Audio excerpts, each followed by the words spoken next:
Je pense que nous avons tous nos habitudes et je pense que dès qu'il y a quelque chose qui se passe différemment, des douleurs ou des observations dans les selles qui peuvent être particulières, cela fait partie des pistes pour consulter un médecin ou se renseigner sur le dépistage. À la base, c'était comment allez-vous à selle ou comment allez-vous à la selle, c'est-à-dire comment allez-vous aux toilettes. C'est justement un peu un sujet tabou alors que tous les médecins posent cette question.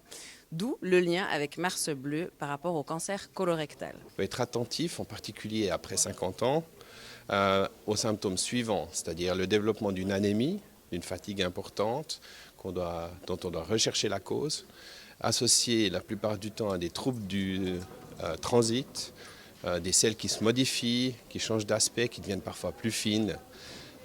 Également une perte pondérale qui serait significative, ça c'est tous des éléments où il faut être très très attentif. Et donc de ce fait, la recommandation forte c'est faites un test, quel que soit le test que vous souhaitiez, que vous préfériez, faites un test. Alors, le programme de dépistage offre la possibilité à la population d'avoir recours à un test de recherche de sang dans les selles, ce qu'on appelle le test FIT, ou la coloscopie de dépistage.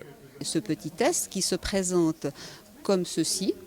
Donc c'est juste un petit test comme ça. C'est tout simple, donc il faut juste décacheter, il y a juste un petit pinceau qui faut juste frotter la selle. Il y a aussi toute une méthode explicative, comment aussi on peut frotter une selle sans aller dans les toilettes. Et puis ce test-là, on va simplement bien vérifier que c'est bien le vôtre avec un code barre propre à votre test. On va juste le mettre sur une machine. Alors le FIT positif, ça signifie que le polype a sécrété un tout petit peu de sang, mais que vous ne détectez pas dans les selles de manière normale, et que cette petite micro-goutte de sang a quand même été analysée par le test. Donc c'est très sensible pour détecter des polypes qui ne sont pas forcément déjà des cancers, mais qui ont une taille significative. À partir d'un peu plus d'un centimètre, en général, ils produisent ça. Donc c'est pour ça que ce test est intéressant. À ce moment-là, il faut réagir vite, parce que ces polypes, on ne veut pas les laisser grandir, on aimerait les réséquer.